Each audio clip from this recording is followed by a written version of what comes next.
The wind was a living thing. It clawed at the sod-roofed cabin, seeking entry with a high, thin scream that sounded almost human.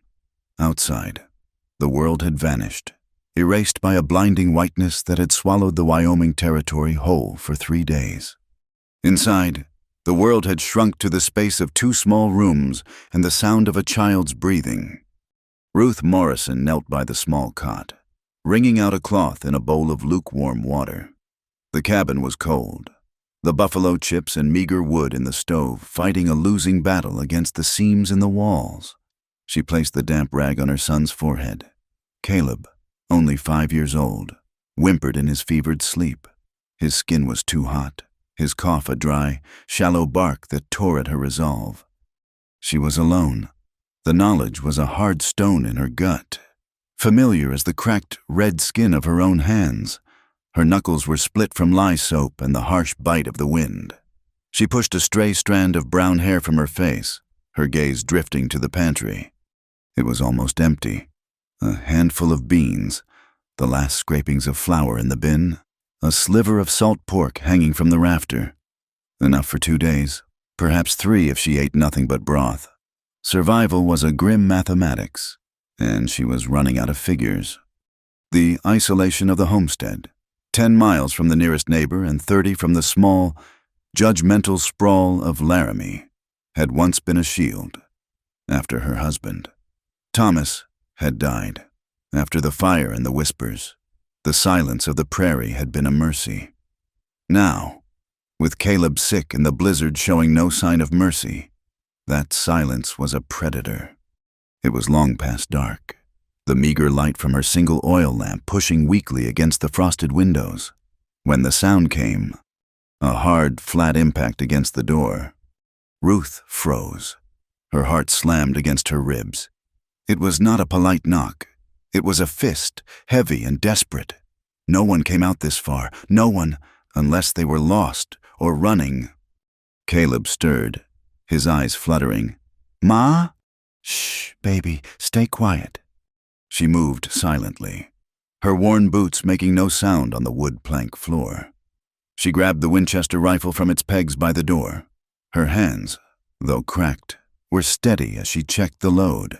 She eased the barrel up, standing to the side of the door, and called out, her voice tight.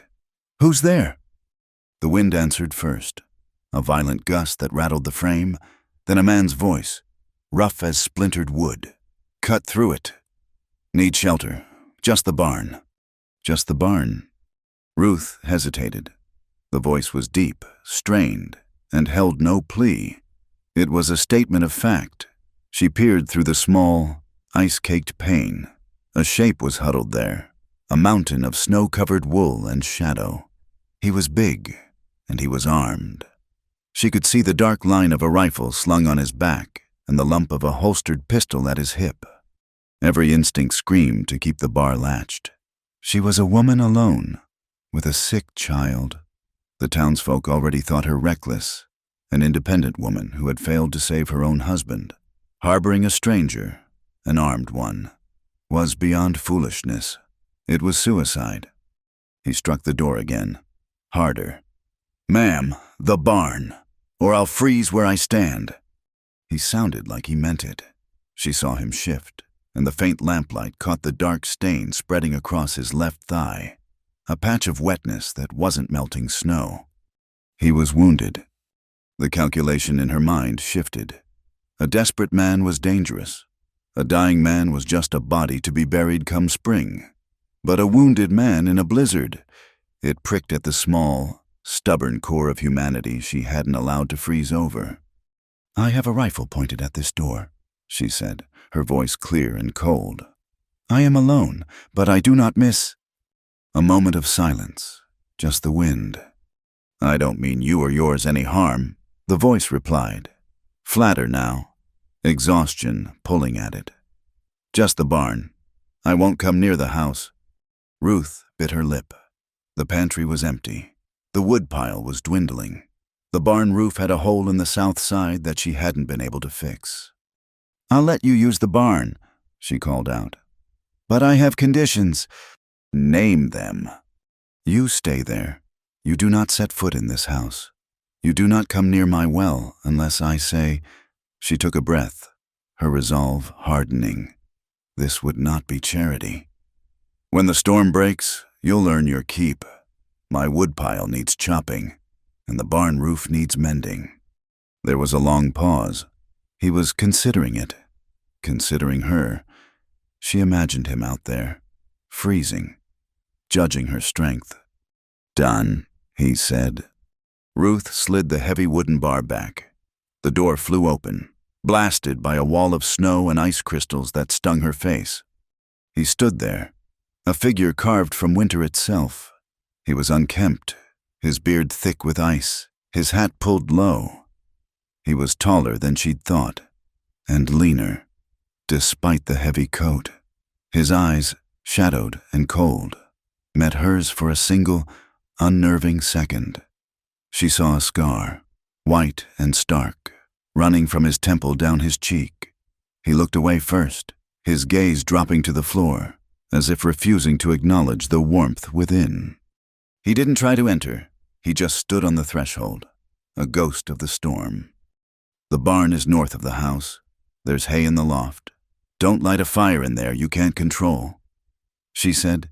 It was a command. He gave a single, curt nod. He didn't say thank you. He didn't ask questions. He turned, leaning heavily on his wounded leg, and pushed himself back into the blizzard. Ruth watched him for a second, a dark shape against the white, before he was swallowed by the snow. She slammed the door, the sound final, and drove the bar back into its iron bracket. Her hands were shaking. She leaned against the solid wood, her eyes closed, the cold from his presence still clinging to the air.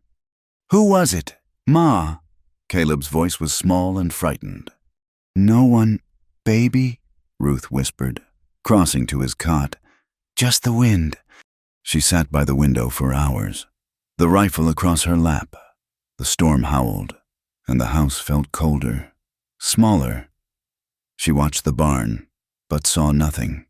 No light, no movement.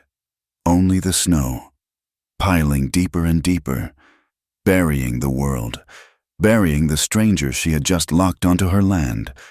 The storm broke 2 days later, revealing a landscape of blinding white and merciless blue sky. The world was silent, muffled by 3 feet of snow. Ruth's pantry was bare, save for a quarter cup of flour and some dried herbs. Caleb's fever had not broken.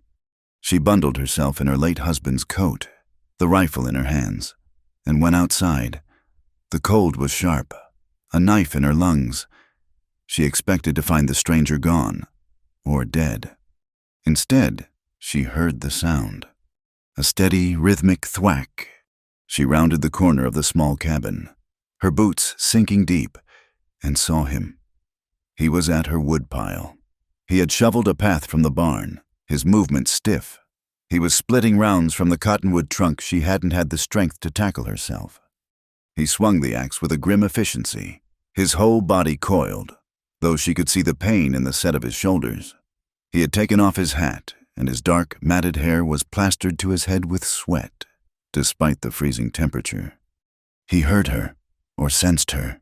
He stopped, the axe buried in the wood. He didn't turn.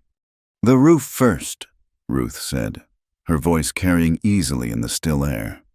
He pulled the axe free without looking at her. "Need wood for the stove before I need a dry roof." His bluntness surprised her. He was right. "My son is sick," she said, finding herself explaining, and hating the weakness in it. "I need the fuel." He grunted, a sound that wasn't agreement or sympathy. He just split another log, the wood cracking open with a satisfying sound. He was working. That was all that mattered. She left him the rifle. She propped it against the cabin wall, in plain sight. "In case of wolves," she said, "or other strangers." He didn't acknowledge it. Ruth went back inside, her mind uneasy. He was blunt. He was unfriendly. And he was a hard worker. She watched him from the window as she boiled the last of the flour with water to make a thin, desperate gruel for Caleb. The man, Elias Rowe, She'd found the name written on a tag inside his saddlebag when she'd checked the barn for other men, worked all day. He moved from the woodpile to the barn roof, dragging her rickety ladder, pulling off the frozen sod and patching the hole with spare planks she'd had stored. He moved like a man who was used to being watched. He never looked toward the house. When dusk began to paint the snow blue, she brought him a cup of thin broth, seasoned with the last of the salt pork. She set it on the porch rail. "It's not much," she said. He stopped his work on the roof and climbed down. He was covered in snow and sawdust. He picked up the tin cup, his gaze fixed on the horizon. He drank it in 2 long, loud swallows, the sound coarse in the twilight. He set the cup down. "The roof will hold," he said, and walked back to the barn without another word. The next few days fell into a strained routine. The stranger, Elias, rose before the sun. He fixed things. He didn't just chop the wood. He stacked it tight against the cabin wall. He didn't just fix the roof. He rehung the barn door, which had been sagging on one hinge for a year. He mended the corral fence where the snow had weighed it down. He did all this without speaking, without asking for anything. He was a silent, grim force on her land. He was also, she had to admit, keeping them alive.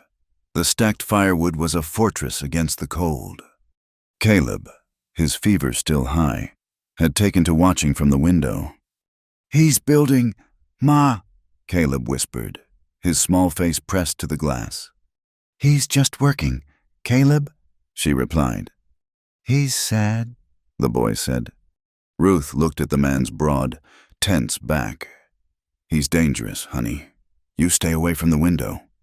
But she watched, too. She watched the way he favored his leg, the way his hands, large and scarred, moved with certainty on the broken things. He was mending her world, one piece at a time, and it frightened her more than the blizzard had. On the 5th night, the temperature plummeted. The sky was clear, brittle with stars, and the cold was a physical weight. Ruth had just settled Caleb for the night, his breathing still ragged, when she noticed the silence. The rhythmic thwack of the axe had stopped. She looked out the kitchen window. The moon was bright on the snow, casting long, sharp shadows. He was at the woodpile. Or he had been. He was on the ground, a dark shape crumpled near the chopping block. He wasn't moving. Ruth's first thought was to leave him. He was not her problem. The bargain was the barn. He had broken no rules, but he was not her kin. She was not responsible for him. She stared at the snow, at her own reflection in the dark glass. She saw a hard, lonely woman. "Damn him," she whispered. She pulled on her coat and boots. She grabbed the lamp, the rifle, and went out. The cold hit her instantly. He was lying on his side, his face turned toward the cabin. His breathing was shallow. When she got closer, she could feel the heat rolling off him. Even in the freezing air, his fever had returned, and with a vengeance. "Mister?" she said, nudging his shoulder with her boot. "Mr. Rowe." He groaned, a low, animal sound. She set the lamp down. His skin was gray in the moonlight, his lips cracked and dark. The wound on his leg, she saw, had bled through his trousers again. It had likely poisoned his blood. He would die out here. He would be a frozen shape for her to find in the morning. She couldn't do it. It wasn't pity, it was dead. He had chopped her wood. He had fixed her roof. He had mended her fence. He had, in his own silent, angry way, been honest. "Caleb, stay in your bed," she yelled toward the house. Gritting her teeth, she hooked her arms under his. He was heavier than a sack of feed, a dead weight of muscle and bone. She dragged him, backwards, through the snow, his boots carving 2 dark trails. It was a brutal, exhausting effort. She slipped, fell to one knee, and cursed him. Cursed the snow. Cursed the God that had left her here. She got him to the porch, her lungs burning. Getting him over the threshold was the hardest part. It felt like a violation. She was pulling the danger inside, dragging the harsh, cold world into her last sanctuary. She kicked the door shut with her heel and dragged him onto the braided rug in front of the cold hearth. He lay there, unconscious, bleeding, and burning up on her floor. Caleb was sitting up in his cot, his eyes wide with terror. "Is he dead, Ma?" "No, he's sick. Go back to sleep." She worked with a grim reluctance. She stoked the fire, adding precious logs until the stove roared. She boiled water. She cut away his stiff, dirty trouser leg with her sewing shears. The wound was worse than she'd feared. It was a jagged tear, deep and dark, weeping infection. It looked like a puncture, not a bullet, maybe a piece of metal, or even a splintered branch. It didn't matter. It was killing him. She cleaned it as best she could, with hot water and the last of her whiskey. He didn't stir. She tore strips from one of her only good sheets to bandage it. She pulled his wet coat off, and his shirt. Her hands faltered, beneath the dirt and grime. His chest and arms were a map of old scars, white lines, puckered skin from old burns, a landscape of past violence. This was not a good man. This was a man who had lived hard and survived things he shouldn't have. She covered him with her late husband's heaviest quilt. She sat in the rocker, the rifle across her lap, and watched him, listening to the dual sounds of her son's coughing and the stranger's fevered murmurs. The cabin felt terribly small, crowded with the past and the immediate, threatening present. Hours passed. The lamp burned low. Caleb finally fell into a restless sleep. Elias Rowe began to twist on the pallet. He mumbled, the words thick and lost. "No, not the horses. Let them go." He thrashed, his hand shooting out, grabbing her wrist. His grip was iron, even in his delirium. Ruth flinched, tried to pull away, but he held fast. His eyes snapped open. They were wild, glazed, and seeing something worlds away from her small cabin. "Mary," he whispered, his voice cracking. "Mary, you shouldn't have... He left me." Ruth's heart pounded. She wasn't Mary. She was a stranger, trapped in his nightmare.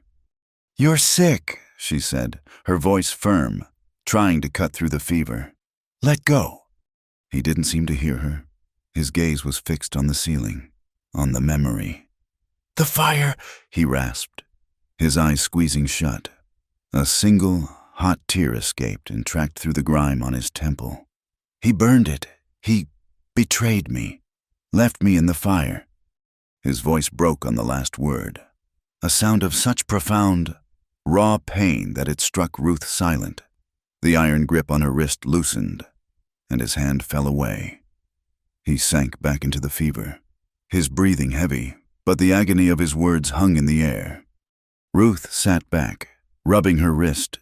She was shaking. She had seen him as a threat, an animal, a tool to be used for survival. But that sound, that broken human sound of betrayal, was something she knew in her own bones. She looked at this scarred, dangerous man, unconscious on her floor, and saw something other than a monster. He was vulnerable. He was just a man, burned by a past he couldn't escape. Her own past rose up to meet his. She remembered the fire, her fire, the smell of smoke and burning hay, the sound of the barn roof collapsing. She remembered standing outside, watching it burn, the heat on her face. She remembered the screams of the townsfolk when they arrived, the way the pastor had looked at her. "She didn't even try to save him," they'd whispered at Thomas's burial. "Just stood there." They blamed her for her husband's death. They didn't know about the locked door, the whiskey, the feel of his fist. They only knew what they saw. A widow who hadn't cried hard enough, who had stood and watched her old life turn to ash. Ruth looked at the stranger, then at her sleeping son. The man had mumbled of betrayal and fire. She had lived it. The cabin was quiet now, save for the crackle of the fire. Elias was recovering, his breathing deeper, more regular. The fever had eased, but he was still weak, still unconscious. He was in her house. The tension was a third presence in the room. It was thick, heavy, and unspoken. She had saved his life, and she had no idea if she had just saved herself, or damned them all. For 2 weeks, the cabin held 3 souls in a strained, silent orbit. Elias's fever broke the day after she dragged him inside, but the infection in his leg clung on, a stubborn, angry red. He was a difficult patient. He said almost nothing, his eyes tracking her every move, his silence a heavy cloak. He refused broth, then ate it ravenously when she left it by his palate. Ruth, caught between her duty as a healer and her fear of the man she harbored, was terse and efficient. She cleaned his wound, she fed the stove, and she cared for Caleb, whose own fever had finally broken, leaving him pale and weak, but blessedly clear-eyed. Caleb, from the safety of his own cot, watched the stranger. He watched the man's large, scarred hands resting on the quilt. He watched him stare at the ceiling for hours. On the 4th day, Elias sat up. "I can work," he rasped. "You can't stand," Ruth retorted, not looking up from the shirt she was mending. "Give me something." His voice was a command, not a request. It set her teeth on edge.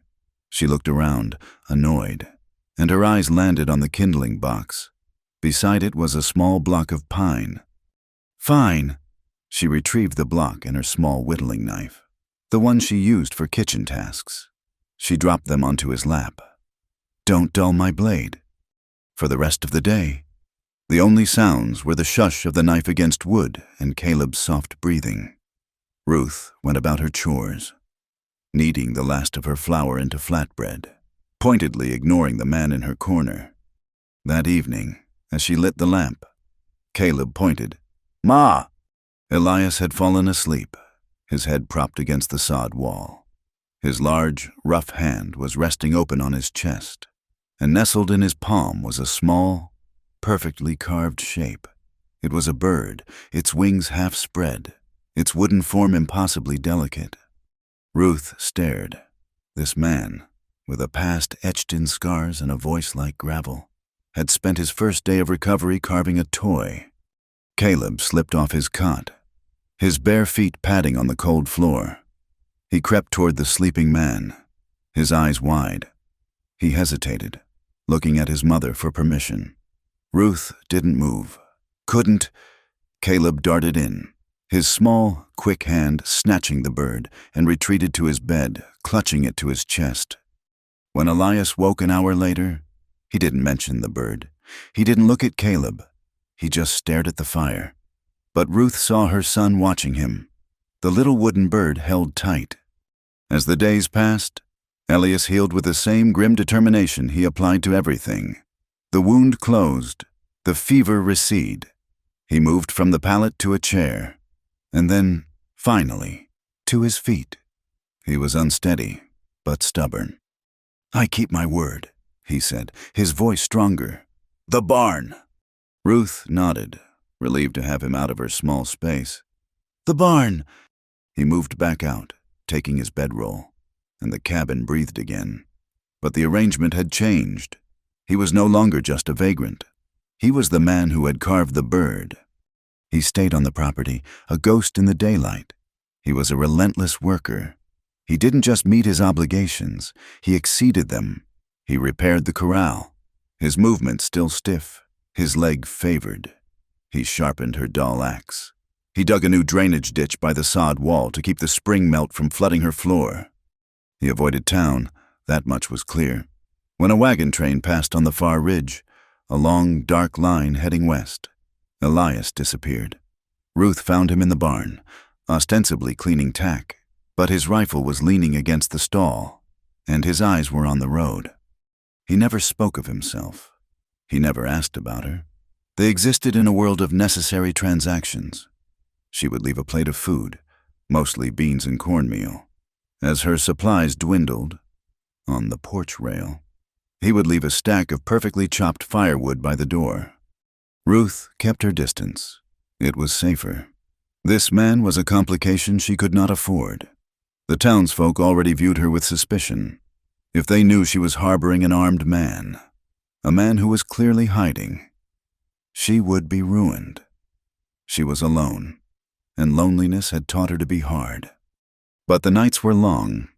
The silence in the cabin was broken only by the wind and the crackle of the stove. Caleb slept, clutching his wooden bird. Ruth sat in her rocker, mending. One night, nearly 3 weeks after his arrival, the cold snapped again. It was too cold for him to be in the barn, even with the repaired roof. She had told him as much. "You'll freeze, and be no good to me," she'd said, her tone sharp. So, he was back in her kitchen, sitting at the small table, cleaning his pistol with an oiled rag. The metallic click-click was unnerving. She had to break the silence. "You're good with your hands," she said, nodding toward the corral. "The latch holds." He didn't look up. "It's just wood." "And the bird?" His hands stilled. He looked at Caleb, asleep in the cot. He was quiet. I needed something to do. "You're running," she stated. It wasn't a question. He resumed his cleaning, his movements economical. "Seems we all are. You're running from Laramie. I'm just running." "I'm not running," she said, her defensiveness immediate. "This is my land, my homestead." "It's a prison," he said, his voice flat. 10 miles from your nearest neighbor, and you flinch every time a rider gets within a mile. You're hiding. I'm surviving. So am I. He snapped the cylinder shut. I worked for a rancher up north, man named Silas Croft. Ruth knew the name. Croft's murder had been talk in Laramie for months. A wealthy man, found dead, his money box stolen. "They said he was murdered," she said quietly. "He was—" Elias set the pistol down. He stared at the weapon, not at her. "I found him. I'd gone to the main house to get my pay. I walked into his office, and he was on the floor. The money box was open, empty. And they blamed you." He gave a short, bitter laugh that was just a puff of air. "I was the new man, the one with the scars, Croft's partner, a man named Jessup. He's the one who found me. He started shouting, and the hands came running. They didn't ask questions. Men like me, we're built for blame." "So you ran?" "Jessup ran first. I saw him, out the back window, just as I was walking in, but he's a pillar of the community. I was not—" He paused, his gaze hardening as he remembered. "They didn't underscore to just try to hold me for the sheriff. Jessup, he set the bunkhouse on fire, to cover his tracks, to make sure I couldn't talk." Ruth's hands tightened on the socks she was darning. She looked at his hands, at the puckered, white skin from old burns. "The fire, the night I brought you in. You spoke of a fire." "He burned it all," Elias said, his voice so low she had to strain to hear it. "He betrayed me, left me to burn with the horses. I got out, but I knew I could never prove it. So I ran." He looked at her then, his eyes holding a darkness that chilled her. "I've done things, in my past, things that made it easy for them to believe it was me. I'm not a good man, Mrs. Morrison." Ruth looked away, back to the small flame in the lamp. His honesty was as brutal as his appearance. She understood, in her own way, what it was to be judged. "My husband, Thomas, he died in a fire," she said, her own voice quiet, surprising herself. She hadn't spoken of this to anyone. Elias waited. He didn't pry. He just waited. "It was the barn. He drank. He was in there, drunk. He kicked over a lantern. I was in the house. Caleb was crying." She swallowed, the memory thick as smoke in her throat. "I ran out. The whole thing was... It went up so fast. I could see him. He was at the door, yelling. But it was... The flames were everywhere." She stopped. Her hands were trembling. "The people from town, when they finally came, they looked at me. Pastor Wells, Mrs., Davies. They said I didn't even try. They said I just stood there and watched him burn. They said I didn't __T try hard enough to save him. Did you? Elias asked. His voice was not judgmental. It was just a question. Ruth looked at her own hands, cracked and worn. He was a hard man, Mr. Rowe. He locked the door from the inside. He was always afraid of something. He locked it, and I couldn't get in. I watched it burn. She met his gaze, shame and guilt warring within her. I still carry it. Maybe they were right. Maybe I should have found a way, an axe, something. Surviving ain't the same as sin, Elias said, his voice rough. He stood up, the chair scraping against the floor. You and the boy, you survived. He went to his pallet in the corner, turning his back to her, but the air in the cabin had changed. 2 confessions, 2 fires, 2 stories of blame left hanging in the small, warm space between them. The spring storms came a week later. The snow melted, turning the prairie into a sea of mud, and the sky opened up. It wasn't the quiet blanket of the blizzard. It was a violent, angry rain, driven by a howling wind. Thunder rolled across the plains, a sound like giants moving furniture. Ruth was trying to secure the rattling door when a crack of lightning lit the cabin, followed almost instantly by a boom of thunder that seemed to shake the very foundations of the earth. Caleb screamed. He had been asleep, but the sound jolted him awake, his mind still clouded with the memory of fever and fear. He scrambled from his cot, his eyes wild with terror. Ma! I'm here, baby, it's just the storm. But Caleb didn't run to her. He ran past her, his small feet slipping on the floor, and launched himself at the one other person in the room. Elias had been standing by the window, watching the rain. He turned, startled, as the small boy collided with his legs, wrapping his arms tight around his waist and burying his face in his canvas trousers. Caleb was sobbing, trembling violently. Ruth froze. Her hands, still on the door latch, went numb. She watched as Elias looked down at her son, his entire body rigid with uncertainty. He was a man who knew rifles and horses and hardship, not a terrified child. He looked at Ruth, his expression lost, almost asking for help. She didn't move. She couldn't. She was paralyzed, watching. Elias's hand, scarred and large enough to palm her son's entire head, lifted.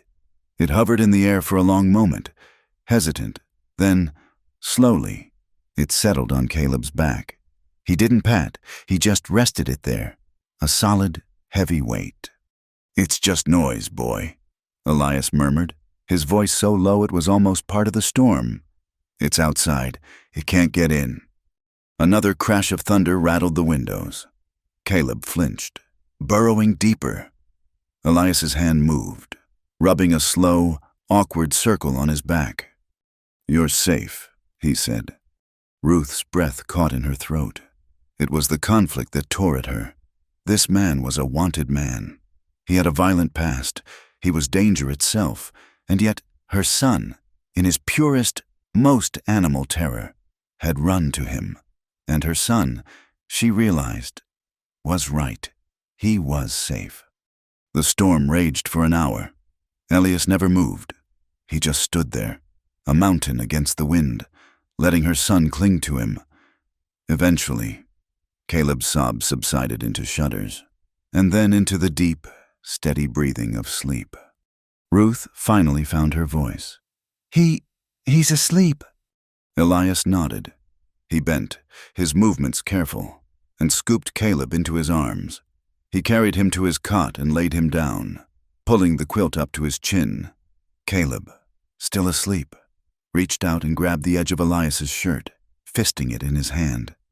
Elias couldn't move without waking him. He sighed, a sound of profound weariness, and sank down to sit on the floor by the cot, his back against the wall. The storm passed. The rain softened to a drizzle. The only sound was the crackle of the stove and the breathing of her child. Ruth went to the hearth, her body aching with a tension she hadn't realized she was holding. She poked the embers, though the fire didn't need it. She felt undone. The solid, hard lines of her world, of survival, of mistrust, had been blurred. She felt him move, rather than hurt him. He had gently uncurled Caleb's fingers from his shirt and stood up. He walked over to the hearth, standing beside her. He was close, too close. She could feel the heat radiating from him, a different, drier heat than the fire. They stood in silence for a long time, watching the flames. "You're a good mother, Ruth," he said, his voice quiet. It was the first time he had used her name. Not ma'am, not Mrs. Morrison. Ruth. It struck her like a physical blow. She couldn't speak. She felt a sudden, sharp sting behind her eyes. She was resting her hand on the rough-hewn wooden mantel. He reached out. His fingers, calloused and rough, brushed the back of her hand. It wasn't a grab. It wasn't even a touch. It was a question, a bare grazing of skin against skin. It lasted only a second, a breath. She didn't pull away. She couldn't. She just stopped breathing. He pulled his hand back quickly, as if he'd touched the hot stove. He looked at her, his eyes unreadable in the firelight. And then, without another word, he walked back to his pallet in the corner. Ruth stayed by the fire until it burned down to embers. That night, she dreamed. It was not the usual troubled dream of smoke and shouting. She dreamed she was standing in the middle of the prairie, the grass green and waist-high. A man was walking toward her. He was just a shape against the sun, tall and broad. He wasn't Thomas, he wasn't Elias, he was just someone. And he was walking toward her not for shelter, not for food, not out of duty. He was walking toward her because he needed her. He had chosen her. She woke before dawn, the cabin cold. Her face was wet. She touched her cheek, confused by the tears. It wasn't grief. Not for Thomas, it was loneliness. A vast, aching loneliness she had mistaken for strength. For 2 years, she had survived. She had fought and toiled and endured, but she had not lived. Elias, with his silent work, his carved bird, and his 1-second touch, had broken the dam. She realized, with a terrifying clarity, that her isolation was a weight heavier than she had ever admitted. She got up, her heart pounding a strange, new rhythm. Later that morning, Elias came in from the barn. He had been sleeping there since he'd healed, sticking to their original bargain. He was carrying his bedroll and his saddlebag. Ruth stopped, her hand on the water pump. He didn't meet her eyes. He walked to the corner of the kitchen, the spot he had occupied when he was sick, and dropped his gear. "The roof on the barn," he said, his voice flat. "The storm. It found a new leak. It's damp." It was a poor lie. She knew, and he knew she knew, that he had fixed that roof solid. He looked up, finally meeting her gaze. "It's warmer in here, for the boy, in case the storms come back." He was not moving inside because of the roof. He was moving inside because of the night before, because of the boy who clung to him, because of the hand that had brushed hers. Ruth looked at him, this man of scars and secrets, making a home in the corner of her kitchen. He was dangerous. He was wanted. He was, she realized, the only person in 2 years who had looked at her without judgment, and the only man who had ever made her son feel safe. She said nothing. She turned back to the sink, her hands steady, and pumped the water for the coffee. She let him stay. The snow did not melt so much as it surrendered. It retreated slowly, in long, grudging drifts, revealing a world of mud and sleeping grasses. The prairie, silent and white for 4 months, awoke with the sound of dripping water. It ran in rivulets from the sod roof, pooled in the yard, and turned the path to the barn into a slick, ankle-deep challenge. The thaw changed the air between them. Winter had been about survival, a grim accounting of firewood and flour shared in the small, cold cabin. Spring was about work. It was about the future. Their routines, once separate and wary, began to intertwine. They no longer spoke only of necessity. They spoke of the land. "The soil is heavy here," Ruth said one morning, standing by the small patch she used for a garden. "It's all clay. Hard to work." Elias, who had been reinforcing the base of the sod wall where the melt had weakened it, came over. He knelt, scooping up a handful of the dark, wet earth. He crumbled it in his scarred palm. "It's rich, though," he said, his voice quiet. "Just needs breaking. Your plow's in bad shape." "It was Thomas's plow," she said, and the words held no emotion, only fact. "The blade is dull," he said, ignoring the name. "And the harness is cracked. I can fix the harness. The blade needs a forge." "There's no forge," she said. "Then I'll fix it with a stone," he replied. And he did. He spent 2 days sharpening the plow blade with a whetstone, his arm moving in a steady, patient rhythm. He mended the leather harness with an awl and sinew from his own pack. He didn't just fix the corral. He rebuilt the entire western length, sinking new posts deep into the thawing ground. He worked with a grim, focused energy, as if he were fighting a war against the decay that had long beset the homestead. Ruth found herself working alongside him. She tilled the soil he had broken. She planted the meager seeds she had saved. They moved in a shared, unspoken rhythm. He would dig, and she would plant. He would lift, and she would steady. The distance between them narrowed with every shared task. It was no longer a house with a visitor, but a homestead with 2 guardians. The greatest change was in Caleb. The boy, pale and quiet from his sickness, had followed Elias with his eyes for weeks. Now, with the cabin doors thrown open to the warmer air, he followed him with his feet. He would sit on the porch steps, clutching his small wooden bird, and watch Elias work. One afternoon, Elias was sitting on the ground, mending the harness. Caleb crept closer, his small bare feet sinking into the mud. He stood just behind Elias's shoulder. Elias didn't turn. "You keep standing there. You'll block my light." Caleb flinched, ready to run. "Sit," Elias said, still not looking. He motioned to a dry patch of ground beside him. Caleb sat. He watched the man's large, scarred hands deftly weaving the leather. "What's your name?" Elias asked the harness. "Caleb." "That's a good, strong name." "You made my bird." "I did." "Can you make another?" Elias finished his stitch and pulled it tight. He reached into his pocket and pulled out his whittling knife and a new block of pine. He handed them to Caleb. "No," Elias said. "You can." Ruth watched from the kitchen window, her hands still in the biscuit dough. Her heart felt tight. She watched Elias place his large, rough hand over Caleb's small one, guiding the knife, showing him how to angle the blade, how to respect the wood. "Slow," she heard Elias murmur. "Let the knife do the work. Don't force it." Caleb was completely focused, his tongue sticking out the corner of his mouth. After a few moments, he made a clumsy cut, and a small, perfect curl of wood peeled away. Caleb let out a short, sharp bark of a sound. Ruth froze. She put a hand to her chest. It took her a moment to place the noise. It was a laugh. Her son, who had barely spoken above a whisper in 2 years, was laughing. Elias's head turned, and his eyes met Ruth's through the window. It was a long look, stripped of all pretense. In that moment, he was not the scarred gunslinger, not the wanted man, not the dangerous stranger.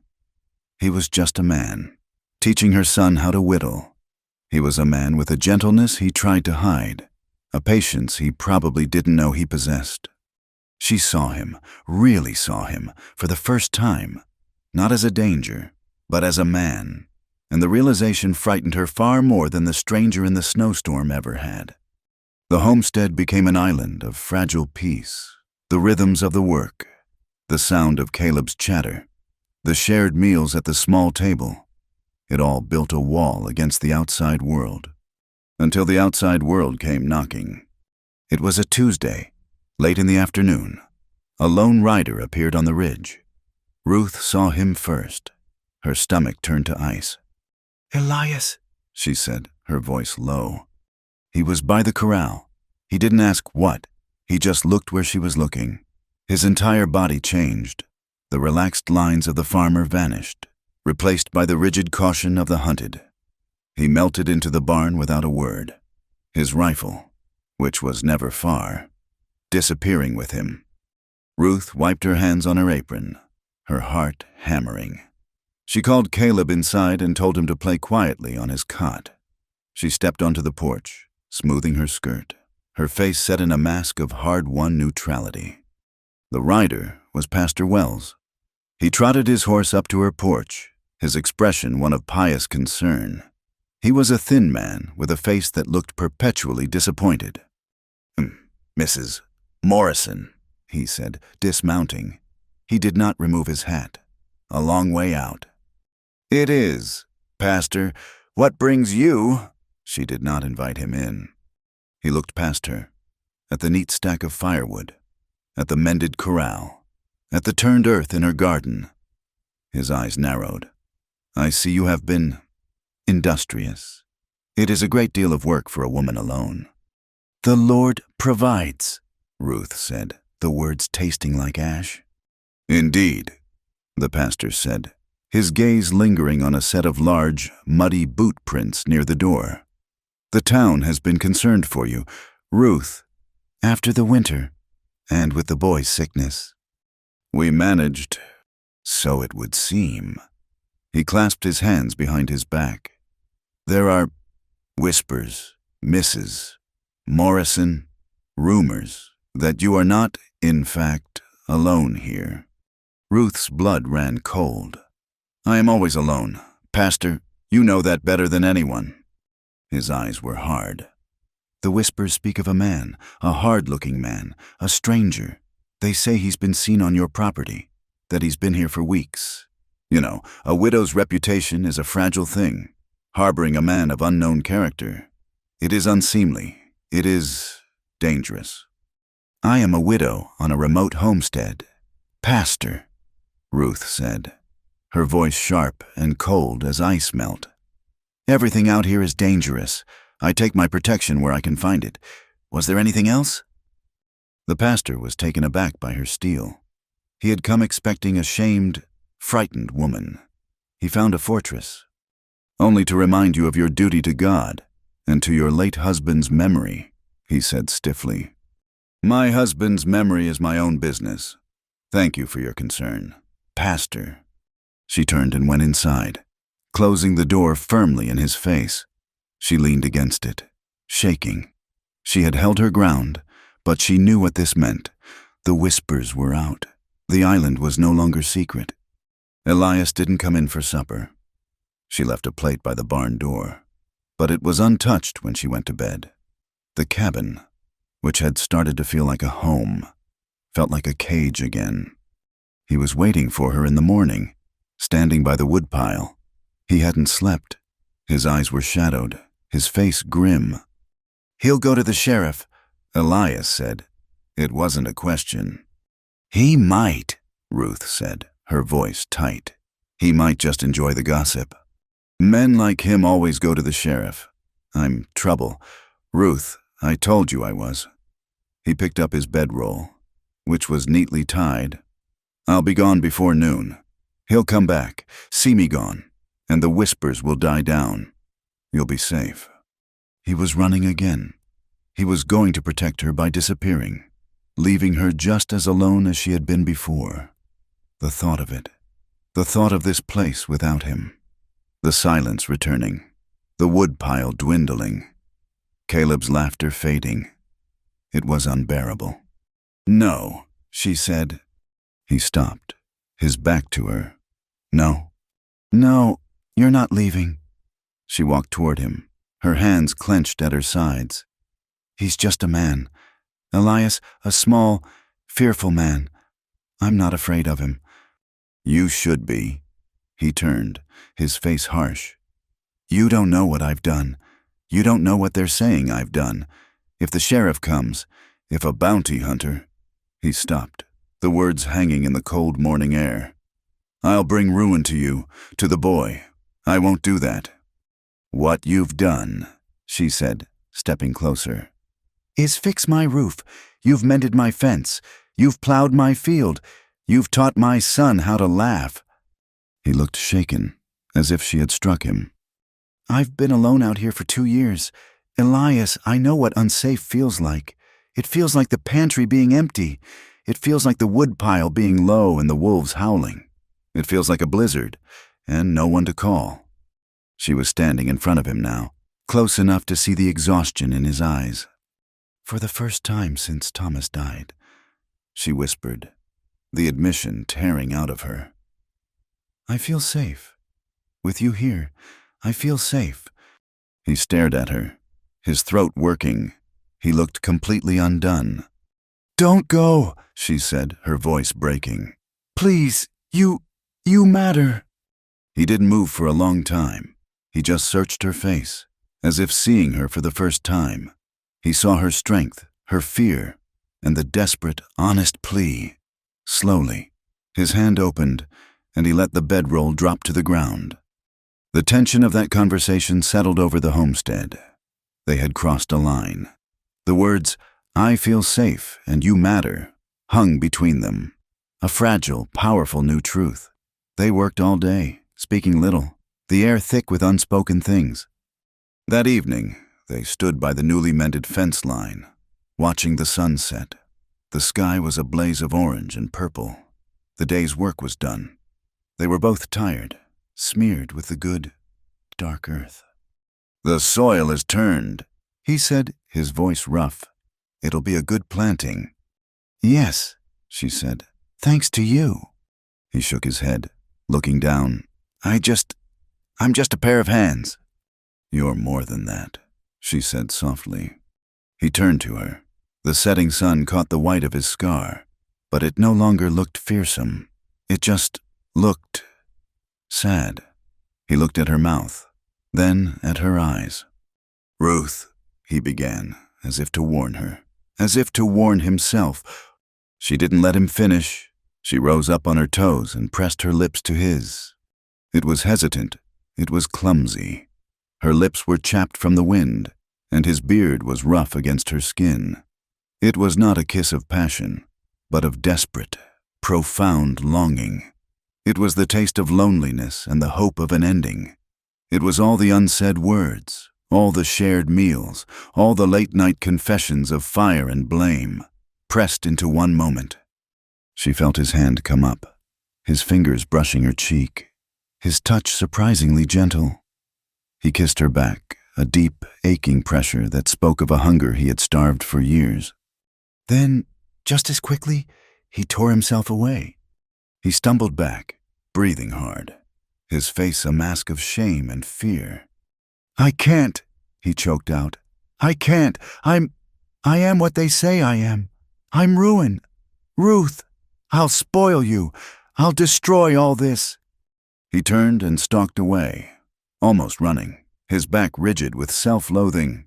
He didn't go to the barn. He went to the far side of the corral, a dark shape against the dying light, leaving Ruth by the fence, her fingers pressed to her lips, her body trembling with the ghost of his touch. That night, the cabin was suffocating. Caleb slept, his breathing deep and even. Ruth lay in her cot, her eyes wide open, staring at the ceiling. She could hear Elias on his pallet in the kitchen. He wasn't sleeping.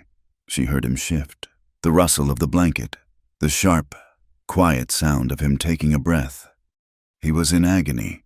The shame was rolling off him, a palpable thing in the dark. He had been offered something good, and he had rejected it because he believed he was poison. Ruth knew about shame. She had lived with it, breathed it in. She had let it build a wall around her, and she would not let it build a wall around him. She made a choice. It was a choice she had been too afraid to make for years. Slowly, quietly, she slipped out of her bed. The wooden floor was cold beneath her bare feet. She stood in the doorway between the two small rooms. In the faint moonlight filtering through the window, She could see his shape, a tense line under the quilt. He knew she was there. He went utterly still. She walked to him. Each step was a decision. She knelt beside his cot. He was trembling. He was a large, strong man, a man who had survived fire and betrayal, and he was trembling like a leaf. She didn't speak. Words were useless. She raised her hand, her own fingers shaking. She didn't touch his lips or his hair. She laid her palm flat against his chest, over his heart. She could feel it hammering against her hand, a wild, trapped thing. "Ruth," he whispered, his voice broken. "Don't." She leaned in. She kissed his scarred cheek, the one the pastor had seen, the one the world judged him by. She tasted the salt of his skin, the dust of the field. A sound broke from his throat, a low groan of surrender and pain. And in that moment, something broke open in both of them. The years of loneliness, of being blamed, of being untouched. He didn't pull her down. She moved. She slipped under the quilt, her thin nightgown brushing against his rough homespun shirt. The cot was impossibly narrow, forcing them together. She was pressed against the length of him, her head tucked under his chin. His arms came around her, holding her not with desire, but with a desperate, crushing need, as if she were the only solid thing in a world made of fire and water. They lay like that for a long time, just breathing. "I haven't," he whispered into her hair, his voice thick. "I haven't touched a woman, not since before, after Mary, after the betrayal. I felt dead. I didn't think I could." He was confessing his unworthiness, his brokenness. He was telling her he was hollow. Ruth pulled back just enough to look at him in the dark. She could see the faint glint of tears on his scarred cheek. She placed her hand over his, pressing their palms together. "Then let me teach you how to want without shame," she whispered. And she did. It was not a fire. It was a thaw. It was slow and hesitant and unbelievably tender. It was two broken, lonely people, emotionally stripped down, finding a way to be whole in the dark. When the first gray light of dawn crept into the cabin, Ruth woke up. She was warm. She was tangled in the quilt, her head on his chest, his arm heavy and possessive around her waist. His breathing was deep and even. She listened to the steady, strong beat of his heart beneath her ear. For the first time in her memory, she had not woken up alone. He woke slowly. His eyes opened, and he looked at her. He didn't speak. He just looked, his gaze raw and full of a wondering tenderness she had never seen. He brought his free hand up and brushed the hair from her face. They held each other wordlessly. There was no shame in the small, quiet cabin. There was only the profound, silent comfort of two souls who had found an anchor. But as the light grew stronger, painting the floor in shades of gray, the sounds of the morning began. A bird chirped, the rooster crowed. The real world, the world with the pastor and the rumors, was waking up. A mist was rising from the damp earth outside. A similar mist rose in the cabin. Guilt, fear, the sharp, sudden knowledge of what they had done. They had chosen each other, and in doing so, they had drawn a target on their backs. They both knew, as they held each other just a little tighter, that this peace, this perfect, fragile peace, could not last. The time that followed was one of fragile, stolen moments. The cabin became their world, a three-person island in the vast, greening prairie. Elias slept on his cot in the kitchen, but the distance of those few feet meant little. He would wake before her, the smell of fresh coffee and wood smoke filling the small space. They would move around each other, a quiet, domestic dance that felt both new and ancient. Their hands would brush as he passed her a plate. Their eyes would meet over Caleb's head. It was a relationship built in silence, existing in the spaces between chores. He was meticulous about his secrecy. The moment a dust cloud appeared on the horizon, he was gone. He melted into the barn or the small stand of cottonwoods by the creek. his rifle in hand. Ruth would step onto the porch, her heart a cold knot, and face the rider. It was always a traveler or a lost ranch hand. She would give them water, point them north, and her voice would be flat and hard. When they were gone, he would return. The tension would drain from his shoulders, and he would resume his work, mending a bucket or turning the soil, and the silence that followed was heavier than the one that had come before. Caleb, however, lived in no such shadow. In the boy's eyes, Elias was not a danger. He was a fixture. He was the man who taught him. He had moved on from whittling to knots, his small fingers fumbling with a piece of rope Elias had given him. "No, not like that," Elias would murmur, his large, scarred hands guiding Caleb's. "You make the loop, you go under, then back through. See? A bowline. It won't slip. You can hold a horse with that." Caleb would practice for an hour, his small face tight with concentration, until he held up a perfect, tiny knot.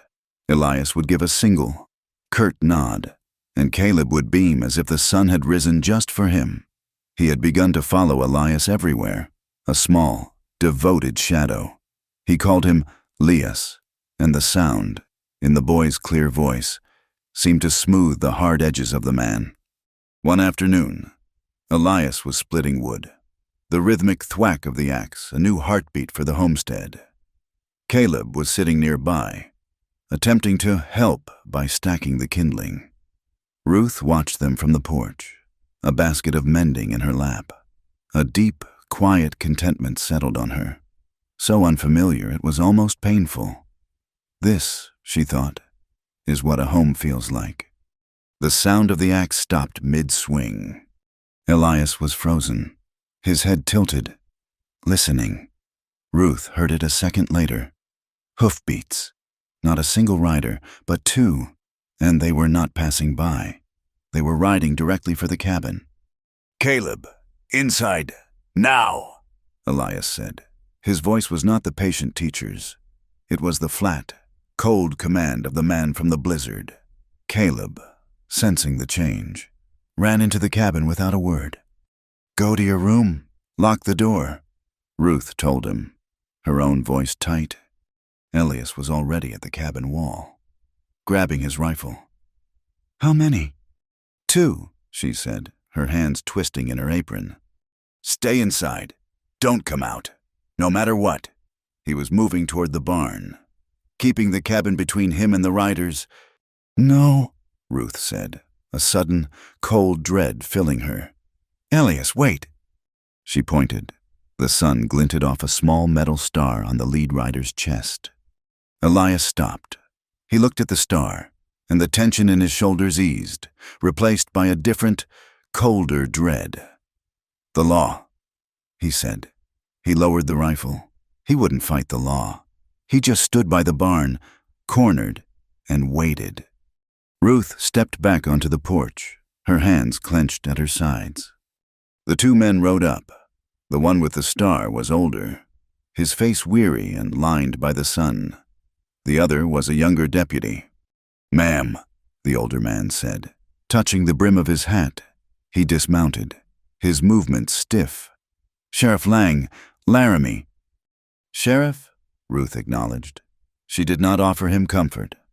Sheriff Lang looked past her, his gaze landing on Elias, who stood 20 yards away, his arms crossed. Elias did not look like a farmhand. He looked like a wolf that had been interrupted. "That him?" Lang asked, his voice low. "He's a drifter," Ruth said, her voice shaking slightly. "I pay him in board to help with the land, my son and I. We're alone." "I'm sure you are. Mrs. Morrison." Lang's eyes were tired. He looked at Elias. "I'm not here to arrest you, son. Not today." He reached into his saddlebag and pulled out a rolled piece of paper. A state notice. He walked over to Elias, who watched him, unmoving. Lang didn't hand it to him. He unrolled it. "You're Elias Kane," Lang said. It wasn't a question. "Also known as Elias Rowe. Worked up north for Silas Croft. That right?" Elias said nothing. His face was stone. "This notice came in on the wire this morning," Lang said. "A man's been through Laramie, asking questions. A bounty hunter. Man named Brig Callow." Ruth's hand went to her mouth. "Callow's got paper on you. Kane. For the murder of Silas Croft. Robbery, too. Says you burned the bunkhouse to cover your tracks." Lang looked at Elias, his gaze sharp. "He says you were partners, that you betrayed him, took the money, and ran." "He's a liar," Elias said, his voice a low growl. "Maybe," Lang said. "I don't much care. Callow's a hard man. He's the kind that brings a body back cold because it's less trouble. He gets paid either way." "Why are you here, Sheriff?" Ruth asked, stepping off the porch. "Why warn us?" Lang sighed, rolling the paper up. "Pastor Wells came to me, told me you were harboring a man, told me you were compromised." He looked at her, and his eyes softened for a second. "I knew your husband. Thomas, he was a mean drunk, but he was a citizen. And I know the talk about you, but I also know this Callow. I don't want a bloodbath on your land. Ma'am, I got a town to keep peaceful." He turned back to Elias.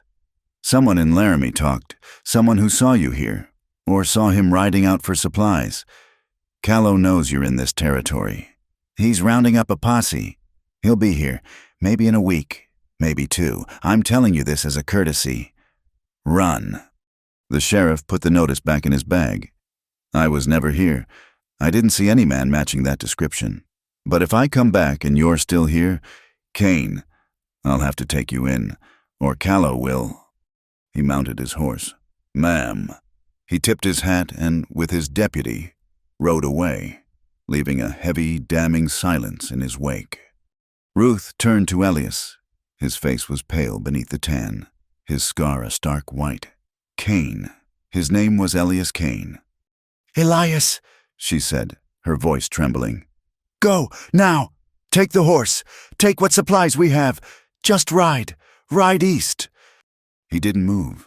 He was watching the dust cloud from the sheriff's horses. "Did you hear me?" she pleaded, walking up to him, grabbing his arm. The muscle was hard as rock. "He will kill you! This Callow! He'll come here! He'll— Elias, please! Run!" He finally looked at her.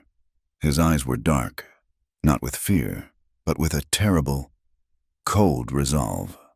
"No," he said.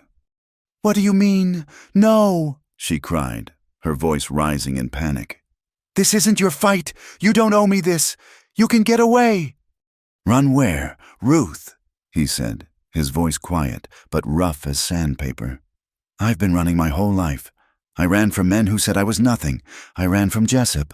I ran from that fire. I ran until I knocked on your door."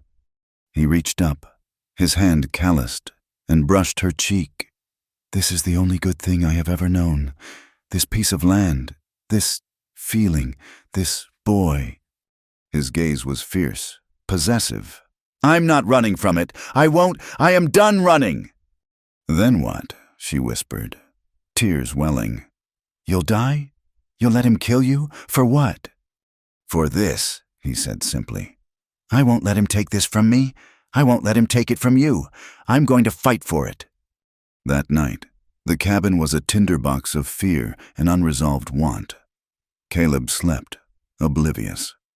Ruth sat at the table, staring at the grain of the wood, her whole body vibrating with terror.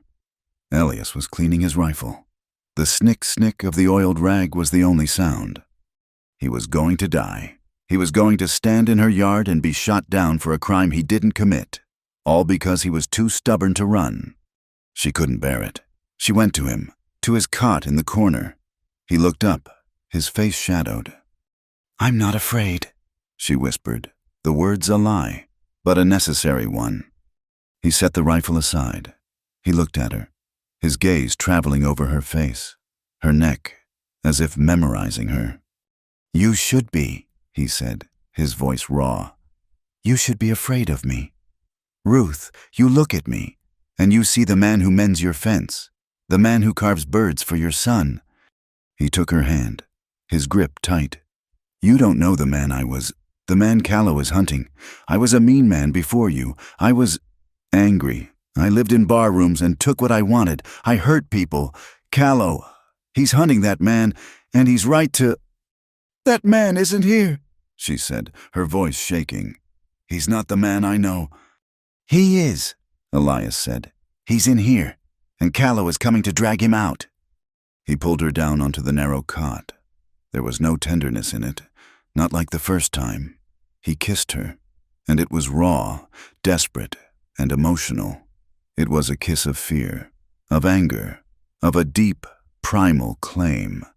It was the kiss of a man marking his territory, a man about to go to war. They made love with a frantic, desperate energy, as if their bodies could build a barricade against the coming violence. It was a promise and a goodbye, all at once. Afterward, they lay tangled, the air hot and close. I'm not afraid, she whispered again, her face buried in his chest. He just held her, his arm a band of iron, and said nothing. The next morning, he was a different man. The farmer was gone. The soldier had taken his place. We have to prepare, he said, his voice curt. He was drinking his coffee, staring at the floor. Prepare how? Callow will bring men. They won't just knock. They'll come in shooting. You and Caleb, you can't be here. I'm not leaving you, she said. You won't, he said. He pointed to the floorboards in her small pantry. We're going to build a place, a hidden place, a cellar, just big enough for you and the boy. If they come, you get in there. You don't make a sound. You don't come out until I tell you. And you? I'll be busy. For 3 days, he worked. He pulled up the floorboards, his face set in grim lines. He dug, he burrowed into the cold, hard earth beneath the cabin, shoring up the sides with timber from the barn. He built a trapdoor, perfectly fitted to the floor, indistinguishable from the other planks. He showed her how to cover it with the rug and the flour sacks. It was a small, dark hole, a grave. It's safe, he said, his voice muffled from within. The walls are thick. A stray bullet won't get through. When it was done, he took her outside, past the corral. He was carrying her Winchester and his own pistol. You have to be ready, he said. I know how to load it. Elias. That's not what I mean. He set a small tin can on a fence post 50 yards away. Show me. Ruth raised the rifle. It felt heavier than she remembered. Her hands were shaking. She aimed, closed her eyes, and pulled the trigger. The shot was loud, echoing across the prairie. The can was untouched. Elias let out a sharp breath. No, you don't close your eyes. You don't pull the trigger. You squeeze it. You breathe out. He came up behind her. He didn't hold her. He positioned her, his hands rough on her shoulders, her arms. Stand here, feet apart. Breathe. See the target. See nothing else. His voice was cold, hard. It was the voice of the man he said he used to be. Again. She fired. The can jumped. Again. She fired. The can flew off the post. He made her do it for an hour. Load. Aim. Squeeze. Breathe. Until her shoulder ached and the smell of gunpowder was thick in her hair. Then he handed her his pistol. It was heavy, cold. This is different. This is for close work. If they get in the house, you don't aim, you point. You point at the biggest part of him, and you pull the trigger until it's empty. You understand? She nodded, her throat dry. He was teaching her how to kill. They sat on the porch steps afterward, cleaning the guns, the smell of oil sharp in the air. Ruth's hands wouldn't stop trembling. I don't know if I can, Elias, she whispered, her eyes on the ground. I don't know if I can kill a man. You can, he said, his voice flat. If they open that trapdoor, if they find you, if they put their hands on Caleb, you can— The image of it, a strange, dirty hand reaching for her son in the dark, sent a shock of cold fury through her. He was right. She could. The shared knowledge of that violence, the acceptance of it, broke the last dam inside her, the secret she had held for 2 years, the one that had made her an outcast, rose to her lips. "The fire," she said, her voice barely audible. Elias stopped his work. He waited. "My husband, Thomas, what I told you, it wasn't the whole truth about the fire." "Ruth, you don't have to." "Yes, I do." She had to make him see. She had to be as honest as he had been. He was abusive. Elias, he was a mean, violent drunk. He hit me. When I was carrying Caleb, he hit me. He hit the boy. He was a monster. He called me names I can't repeat." She was staring at her own hands, at the cracks in her skin. That night, the fire. He was drunk. He was raging. He said he was going to teach me a lesson. He said he was going to mark me so no one else would ever look at me. He locked the door from the inside, to trap me, but I had already slipped out to get water. He didn't know. She was crying now, silent, hot tears that dripped onto her lap. "I ran out. I saw the smoke, and I saw him at the window. He was screaming. He saw me. He begged me. 'Ruth, the axe.'" She choked on a sob. "I had the axe, the one you use for the wood. It was right by the door. I could have broken the door. It wouldn't have been hard. I could have gotten him out." She looked up, her eyes meeting his, her face streaked with tears and shame. "I didn't, Elias. I just stood there. I held the axe, and I watched him burn. I listened to him scream, and I was glad. I was relieved. The pastor, Mrs. Davies, they were right. I didn't try to save him. I couldn't. I didn't want to. I let him die." She finished, her confession hanging in the still air. She was a murderer. She had waited for him to die. She waited for Elias to recoil, to look at her with the same disgust as the townsfolk. Elias didn't move. He didn't flinch. He didn't say a word. He just put his arm around her, pulled her tight against his side, and let her weep. He held her, his large hand stroking her hair as she shuddered. He held her until the terrible, dry sobs eased. He tilted her chin up, forcing her to look at him. His eyes were not cold. They were full of a fierce, profound understanding. "He made his choices. Ruth," he said, his voice rough. "You made yours. You survived. You saved that boy. You did what you had to do." He held her gaze, his own unwavering. "Surviving ain't the same as sin. You hear me? It ain't the same thing." He held her, and for the first time in 2 years, the shame of that night, the brand of murderer she had worn, finally eased. He had seen the worst of her, and he had not turned away. A week passed. The tension was a living thing. A fourth presence in the cabin. They were running out of supplies. The flour was gone. The salt was gone. "I have to go to town," Ruth said. "No," Elias said. "It's not safe. I'll go." "You can't. They're looking for you. I'm just a widow. They'll just whisper." She tried to sound brave. "We need flour. We need salt. Caleb needs. We have to eat." He argued, but she was resolute. She was, in her own way, as stubborn as he was. She took the wagon. Elias stayed hidden, his rifle clean, his eyes on the horizon. When she rode into Laramie, it was different. The whispers Pastor Wells had spoken of were no longer whispers.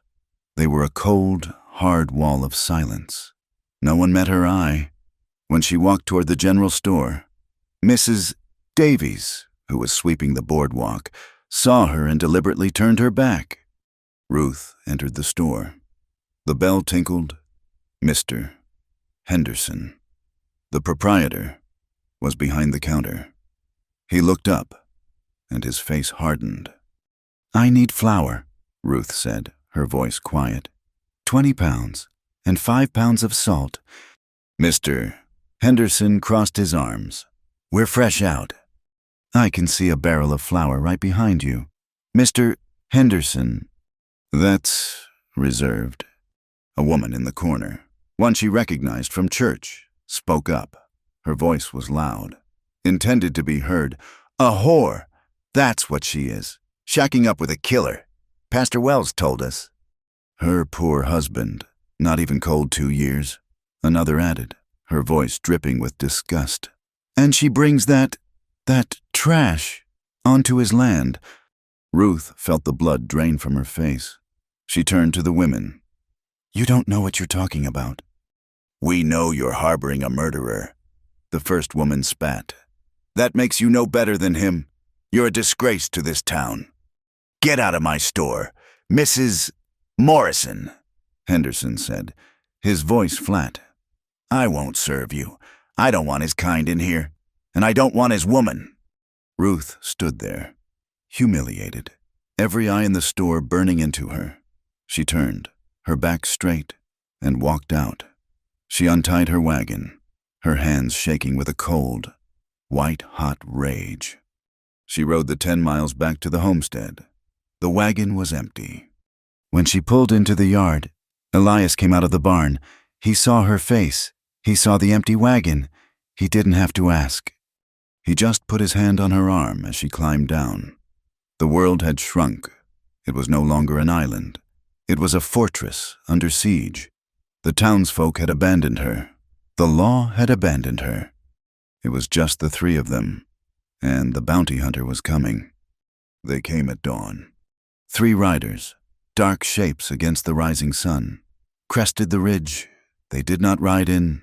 They stopped just outside the edge of her property, 1,000 yards distant. They were silhouettes, patient and deadly. Elias had seen them first. He had been on the sod roof, pretending to patch a new spot, but he had been watching the horizon since the sheriff's visit. He didn't call out. He just slid down, his movements economical, and entered the cabin. They're here, he said, his voice flat. Ruth was at the stove, her hands frozen in a lump of cornmeal dough. How many? 3. She looked out the small, clean window. She could see them. They dismounted. They lit a small fire. They were making camp. The audacity of it was a slap. They were not just hunting him. They were laying siege. They were waiting, confident that their prey was trapped. Caleb, she said, her voice sharp. Go to your room. Play with your knots. The boy, who had learned to read the tension in the air as well as he could read the weather, scurried away without a word. The day was a long, agonizing torture. The sun climbed, high and hot. The 3 men on the ridge never moved. They were a constant, silent threat, a promise of violence. Elias stayed inside, moving from window to window, a ghost in the small cabin. He was a caged animal, and the rage rolled off him in palpable waves. Ruth tried to move normally. She hung laundry on the line, her back screaming with the feeling of being watched, of a rifle scope tracing her spine. She pumped water. She baked the last of the cornmeal. Every simple domestic act felt like a lie. Night fell. The cabin was dark, the curtains drawn. The only light was the single, malevolent eye of the bounty hunter's campfire on the hill. Ruth was packing a canvas satchel, a side of bacon, the cornbread, 2 blankets. We can go, she whispered, her voice fierce. Out the back, we can follow the creek bed. They won't see us in the dark. We can get to the wagon. It's hidden. Elias was sitting at the table, methodically cleaning his rifle. The click and slide of the oiled metal was the only sound. They'll track us before we've gone a mile. They're trackers. Ruth, they're waiting for us to run. So we stay? She pleaded, her voice breaking. We just stay here and let them kill you? This is suicide. Elias, this isn't a fight. It's an execution. He stopped his work. He looked at her, his eyes dark pits in the dim light. I told you, I'm done running. This isn't running, she begged, tears starting to stream down her face. She crossed the room, grabbing the front of his shirt. "This is living. This is choosing to live. For me.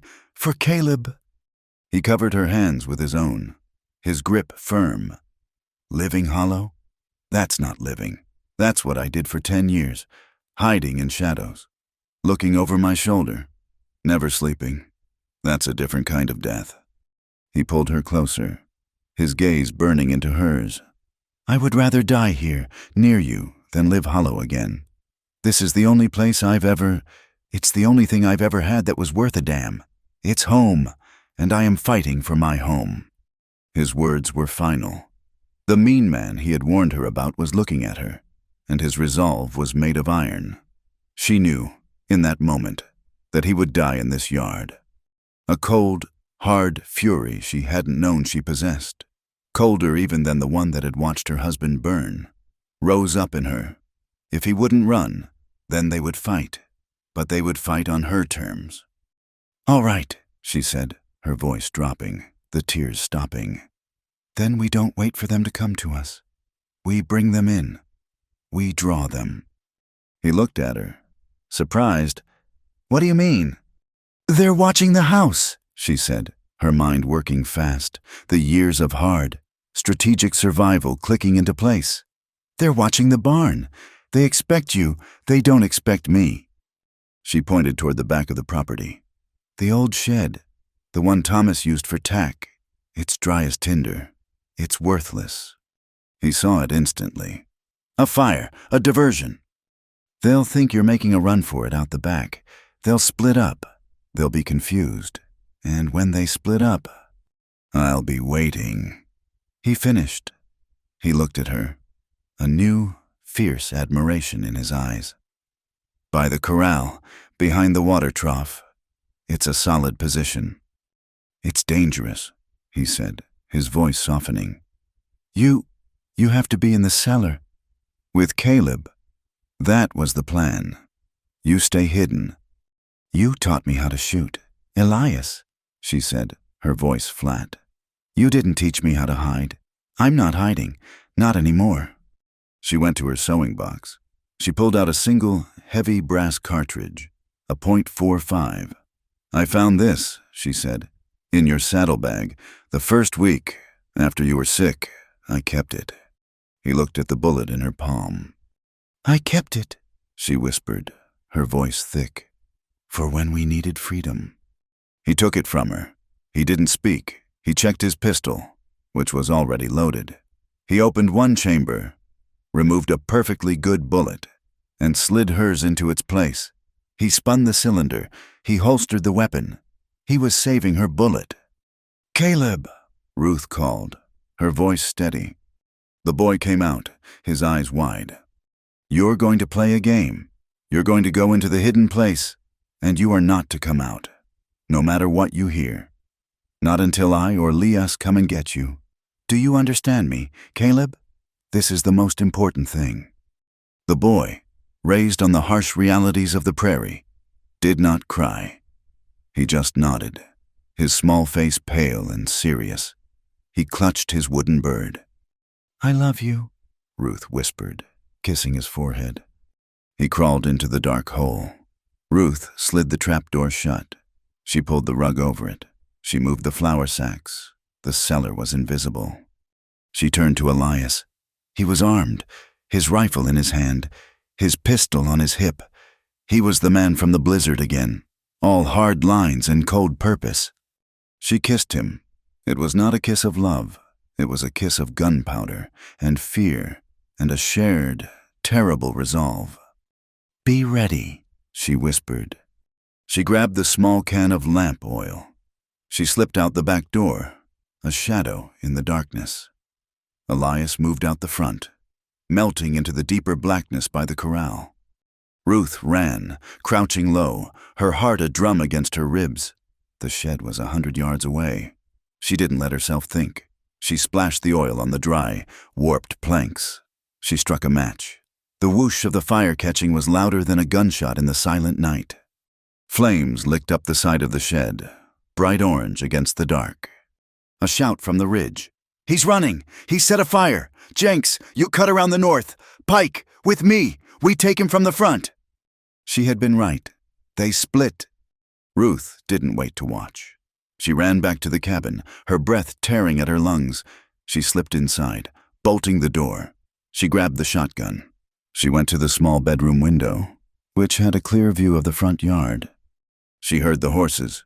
2 men rode hard into the yard. Brig Callow, the leader, and the one called Pike. They dismounted, using their horses for cover. "Kane!" Callow yelled, his voice a harsh bark. "We know you're in there! The fire won't work! Come on out!" A single, clean rifle shot cracked from the corral.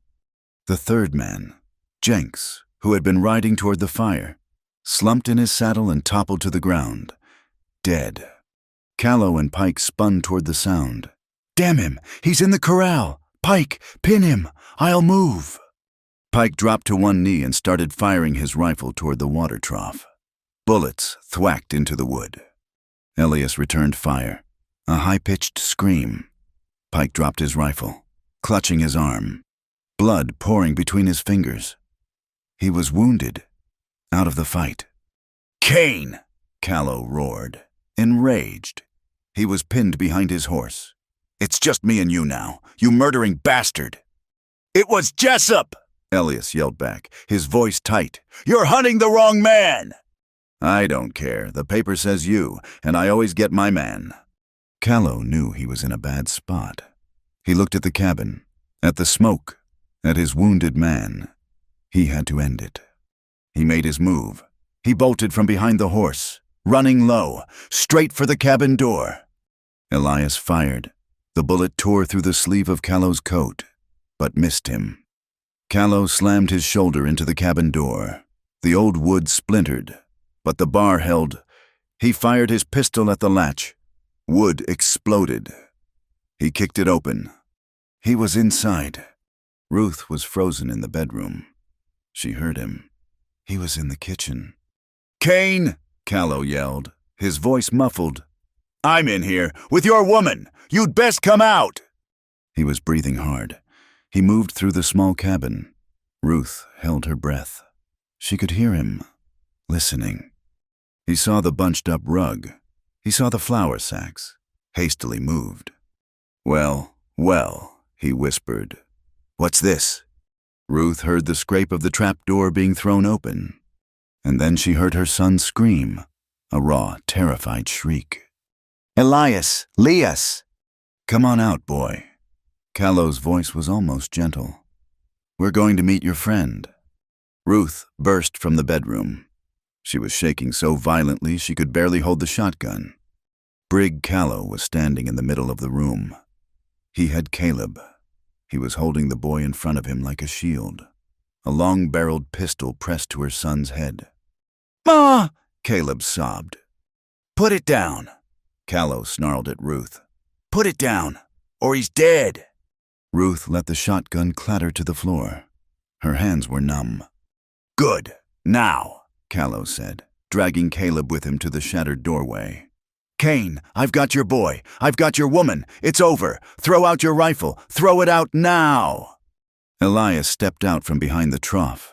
His face was a mask of pure, white-hot terror. He saw Caleb. He saw the gun at his head. He let his rifle fall to the dirt. "Don't hurt him," Elias said, his voice a hoarse plea. "Let him go. It's me you want." "That's right," Callow laughed, a ugly, triumphant sound. "And I'm going to take you. Now, unbuckle your gun belt. Slow. Let it drop." Elias's hands moved to his belt. Ruth looked at the man's back. She looked at her son, his face streaked with tears, his eyes screwed shut. She looked at Elias, defeated, sacrificing himself. And the cold, hard rage came back. "Point at the biggest part of him. Squeeze. Don't close your eyes." She dove for the shotgun. Callow heard the movement. He started to turn. "I said—" Ruth didn't wait. She didn't aim.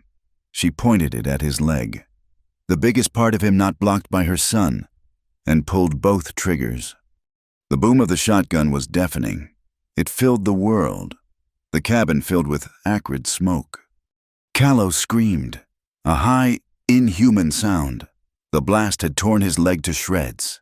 He dropped Caleb, staggering back, his pistol firing wild as he fell. "Elias, now!" Ruth screamed, her throat raw. Callow, on the floor, bleeding out, saw Elias.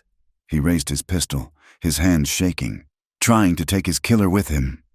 A shot exploded in the cabin. Callow's arm was still in the air. He was aiming at Ruth. Elias stood in the doorway, his pistol in his hand, smoking. He had not unbuckled his belt. Callow's body slumped. He was dead. Silence. The ringing in Ruth's ears was deafening. The shed was roaring. A column of fire in the night. The man named Pike was groaning. Somewhere in the dark. Elias stumbled forward, his hand going to his left shoulder. A dark, wet stain was spreading across his shirt. Callow's last, wild shot had hit him. Ruth ran to him. He was bleeding. He was pale, but he was alive. She wrapped her arms around him, holding him up. "You're hit," she whispered, her voice trembling. He just looked at her, then past her. Caleb was standing in the doorway. He was not crying. His face was pale, smudged with soot. He was clutching his wooden bird so tightly his knuckles were white. He just watched them, his eyes wide, silent, and brave. Elias looked at Ruth, his voice rough with pain. "Your bullet." "I know," she whispered, tears finally coming, hot and clean. "I kept it for when we needed freedom." He sagged against her. She held him, his blood hot on her hands, and looked at the ruin of her home. The rest of the night was a blur of grim necessity. The man Pike had bled out from his wound while they were in the cabin. The fire in the shed burned itself out, collapsing into a pile of smoking embers. Elias, his shoulder bandaged tightly, his face gray with pain, worked one-handed. Ruth worked beside him. They did not talk. They dragged the three bodies, Callow, Jenks, and Pike, behind the barn, to the far edge of the property. The soil was rich, the soil they had tilled for their garden. They dug. It took hours. Caleb sat on the porch steps, wrapped in a blanket, his silence a heavy weight. He never went back to sleep. He just watched. They buried the men deep, without ceremony, without a prayer. They filled the hole, replaced the sod. It was as if they had never been. As the first pale light of dawn touched the sky, they went back inside. The cabin was a wreck. The door was shattered. There was blood on the floor. Ruth sat at the table. Her hands were covered in dirt and dried blood. She took out a piece of paper, her only good piece, and a small pot of ink. She dipped the pen. She wrote, her hand surprisingly steady. "Sheriff Lang. 3 outlaws attacked my farm last night. They set fire to my shed and tried to kill my son. My hired hand, Mr. Rowe, defended my home. They are all dead. We buried them. We are fine.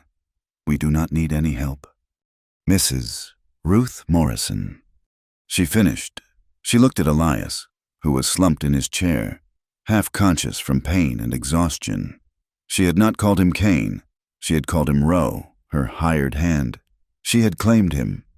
She folded the letter. She would ride to town at noon and post it. She looked at the blood on her floor, at her silent son, at the man who had bled for her. The town, she knew, would receive the letter, and the town, tired of violence, tired of her, would say nothing. The whispers were over. The bloodstains took 3 days to scrub from the floorboards. Ruth worked on her hands and knees, lye soap and boiling water in her bucket. She scrubbed until the wood was pale, until her knuckles were raw. But she could still see the dark shadow of Brig Callow's life seeping into the grain. On the 3rd day, Elias, his left arm bound tight to his chest, his face the color of old parchment, knelt beside her. He took the brush from her hand with his good right one. "It's clean," he said. his voice rough from the pain of his shoulder. "Leave it be." "It's not," she whispered. "It's just wood. Ruth, it's just a floor." He looked at the shattered door, which he had braced shut with a chair. "It's the living that matters." Months passed. The violence of that night receded. Buried behind the barn with the men who had brought it, the spring rains came, washing the last of the blood from the yard, turning the prairie into a riot of green. Summer followed, hot and dry, pressing down on the small cabin with a heavy, shimmering hand. Elias's shoulder healed slowly. The bullet had gone clean through, but it had taken muscle with it. For the first month, he was weak, frustrated, and silent. He, who was defined by his labor, could not work. He sat on the porch, his rifle across his knees, and watched. He watched Ruth till the small garden. He watched her repair the corral fence the horses had damaged in the fight. He watched her swing the axe, her movements clumsy but determined. She tended his wound with the same grim efficiency she had shown when he was a stranger. She boiled bandages. She made him broth. She did not coddle him, but her presence was a constant, solid thing. When he was finally strong enough to stand for more than an hour, he took the axe from her. His arm was stiff, his shoulder a knot of scarred tissue, but he swung it. The thwack of the blade hitting the wood was a sound of stubborn life returning. The homestead, which had been a place of bare survival, began to bloom. The seeds they had planted in the dark, rich soil, the soil that held the bodies of the bounty hunters, grew with a wild, almost defiant vitality. The corn shot up, tall and green. The bean vines climbed the stalks. Squash sprawled across the ground, their yellow blossoms bright against the earth. They worked side by side. They were a team, bound by the shared secrets of fire and blood. They spoke little, but their routines intertwined. He would rise before dawn to hunt, his rifle now a tool for food, not defense. He would return with a rabbit or a prairie hen, and she would have the coffee boiling. They would weed the garden together in the cool of the morning, their hands moving in the same soil. The cabin was no longer a cage. With the door mended and the blood gone, it was simply a home. Caleb, who had been silent and watchful for weeks after the shooting, began to thaw. He had seen too much. He had lived in the dark hole, listening to the screams and the shotguns. But the long, quiet days of summer, filled with the simple, steady presence of Elias, began to heal him. He followed Elias everywhere, a small, devoted shadow. He learned to identify animal tracks. He learned how to set a snare. Elias, his voice quiet, his patience endless, taught the boy all the things he knew about the land. He was carving a new, stronger shape into the boy, replacing the fear with competence. One evening, they were inside, the cabin warm from the cook stove. Ruth was frying corn cakes. Caleb was on the floor, trying to mend a small hole in his own worn blanket with a blunt needle.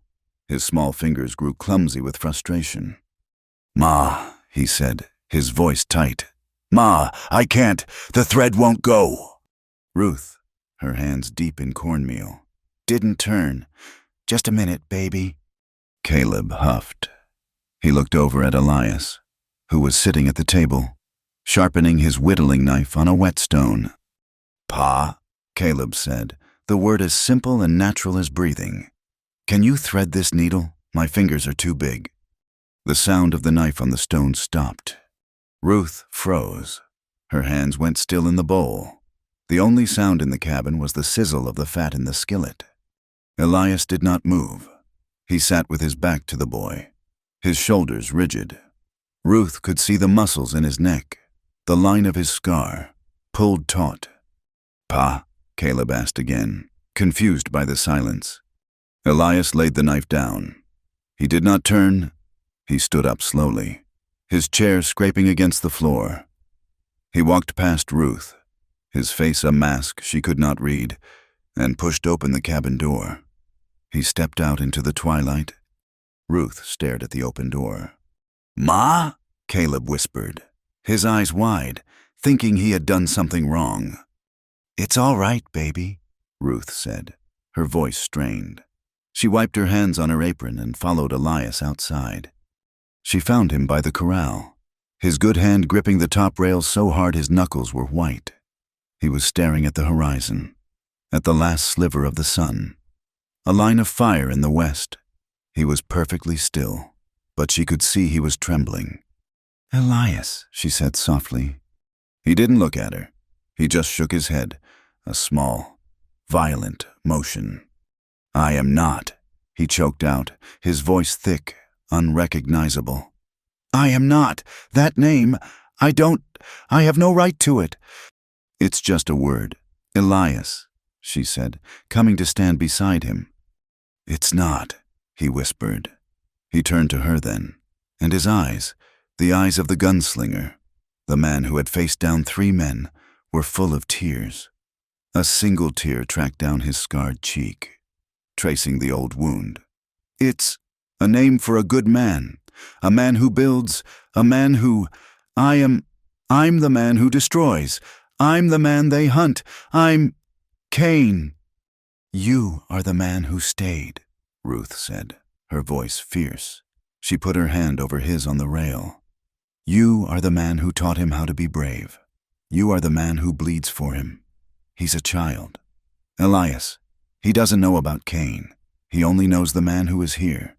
He only knows you." Elias looked down at her hand on his chest hitching with a ragged, painful breath. He had not cried when he was wounded. He had not cried when he faced Callow. But the sound of that small, simple word had broken him. Caleb came out of the cabin, his small face pinched with worry. He was holding the needle and thread. "Pa," he ventured, his voice small. Elias looked at him. He scrubbed his face with his sleeve, a rough, angry gesture. He knelt, his bad shoulder protesting. He opened his arms. Caleb ran to him. Elias crushed the boy to his chest, his arms wrapping around him, holding him with a desperate, crushing strength. He buried his face in Caleb's fine hair, his whole body shaking with a silent, racking sob. He was a man drowning, finally finding air. He held on as if the boy were the only thing anchoring him to the earth.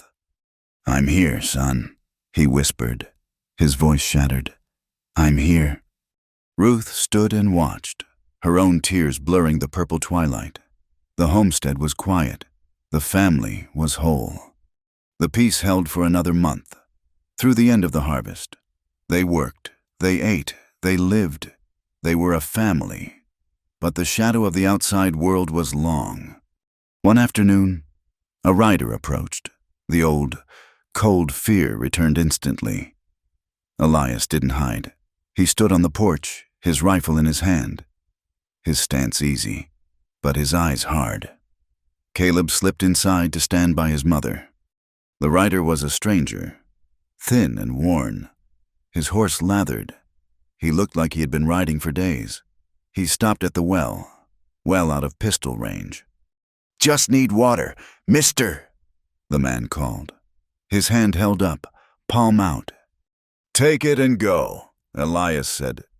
The man drank from the dipper, his eyes darting, taking in the mended cabin, the full garden, the woman in the doorway. He looked at Elias. He looked at the scar. His eyes widened, just slightly, in recognition. "You're him," the stranger said, his voice low. "You're Elias Cain." Elias just watched him. The man licked his lips, his gaze nervous. "I ain't here for trouble, I swear it." He took a step closer. "I came from Cheyenne. I knew a man, Jessup." Elias's body went rigid. "He's been talking," the stranger said, speaking fast. "He's got money now, from Croft's ranch. He's afraid you'll come back, that you'll talk about that fire. He's put paper out, not bounty, just word, for men, that you're a danger, that you need to be silenced." "Why are you telling me this?" Elias asked, his voice flat. The stranger looked down, shame on his face. Because I'm running, too, from something else. And I saw your face, and I figured one man running owes another a warning. This place. He motioned to the homestead. It ain't as hidden as you think. Word of what happened to Callow got out. The town might be quiet, but men like Jessup, they listen to whispers. Others will come. He poured the rest of the dipper onto the ground. Thanks for the water. He mounted his horse and rode south, never looking back. That night, the cabin was silent. The stranger's warning lay between them, a cold, heavy stone. He's right, Ruth said, staring into the cold fireplace. They won't stop. No, Elias said. He was sitting at the table, his hands flat on the wood. Jessup won't ever stop. He's a coward. We can't fight them all. Elias, we can't have Caleb. We can't live like this, waiting for the next riders. I know. She took a deep breath. It was a thought she had been nursing for weeks, a small, fragile seed of hope. Oregon. He looked at her. I've heard stories, she said, her voice gaining strength. People go there. They start over. They say the land is rich, and there's so much of it. No one cares what your name was before. They just care about the work. Elias looked at his hands, scarred and calloused. It's a long way. Dangerous. So is this, she countered. So is staying here. We can sell the homestead, get enough for a good wagon, supplies. No one in town will buy it from you, he said, the hard truth of it. Not from me. Then we leave it, she said, the decision sudden and sharp. We leave it. We take the wagon we have, the horse, what food we can carry. We have the money from Callow's saddlebag. It's enough to start. We just go. He looked around the small cabin, the place he had fought for, bled for, the place his son had named him. He nodded. Once. Oregon. They sat on the porch steps, watching the stars come out, the decision settling over them. It was a relief. It was a terror. Elias, Ruth said quietly, turning to him. When we get to Oregon, when we find a place and we're just us, no Kane, no Morrison, just us. Yeah? Will you marry me there? He went still. He turned his head, his profile sharp against the night sky. He looked at her as if she had spoken a language he didn't understand. Ruth, he whispered, his voice full of the old pain, the deep, ingrained shame. Don't say that. Why not? Because of what I am, he said, his voice raw. Because of the blood. Callow, the men here. They weren't the first. I told you, I was a mean man. I'm spoiled. Ruth, I'm a name on a piece of paper. You're a good woman. You and the boy. You deserve a clean name. You deserve a man who isn't broken, who isn't hunted. He stood up, unable to sit, and paced the small porch. I never believed I was worth choosing. Not for real. I was a stray, a tool, a body to stop a bullet or swing an axe. I'm not a husband. I'm a danger. Ruth stood up and walked to him. She waited until he stopped pacing. She waited until he looked at her. She took his face in her hands, her palms rough against his scarred cheek. I was a woman alone on a homestead with a sick child and an empty pantry, she said, her voice clear and strong in the night air. I was a pariah. The town had already turned me out. I was waiting for the winter, or sickness, or starvation to finish me. I was as good as dead. She made him look at her, her eyes holding his. You knocked on my door. You were half frozen, bleeding, and armed. You were the most dangerous thing I had ever seen. She smiled, a small, sad smile. You didn't knock to hurt us. You didn't knock to take anything. She pressed her forehead against his. You knocked to come home, Elias. You just didn't know it. He let out a ragged breath, a sound like a man finally laying down a 1,000-pound weight. He wrapped his arms around her, pulling her against his chest, holding her as he had held their son. He couldn't speak. He just held her. They left 2 days later. The wagon was packed tight, their few belongings, the food they had harvested, blankets, water, and the box of ammunition. Their last night in the cabin was quiet. It was an empty shell, stripped of their life. Caleb slept in his bedroll by the cold hearth, his wooden bird in his hand. Ruth came to Elias. He was standing by the window, looking out at the land he had defended. She put her arms around him from behind, pressing her cheek against his strong, scarred back. He turned, his arms enfolding her. They came together, not with the desperation of their first time, not with the frantic fear of the night before the fight. This time, it was slow.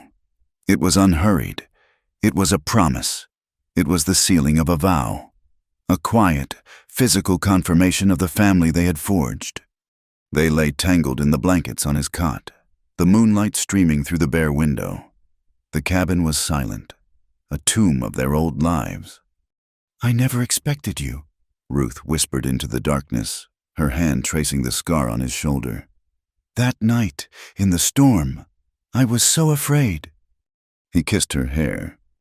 "But I waited for someone like you all my life," she finished, her voice thick.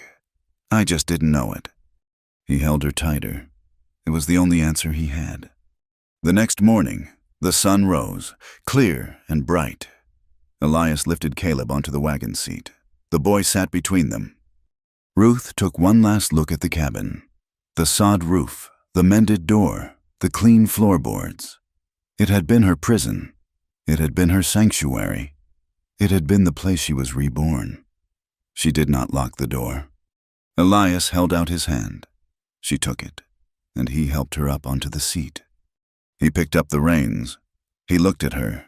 She met his gaze, her eyes clear and steady. She nodded. He slapped the reins, and the wagon creaked forward. They turned west, toward the mountains, toward the promise of a new name, a new start.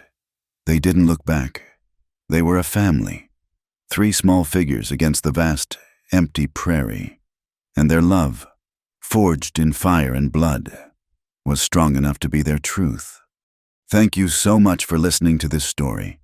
We would love to know where you are listening from, so please drop a comment. We invite you to subscribe to From Wild West for more stories like this one. And be sure to share your thoughts in English.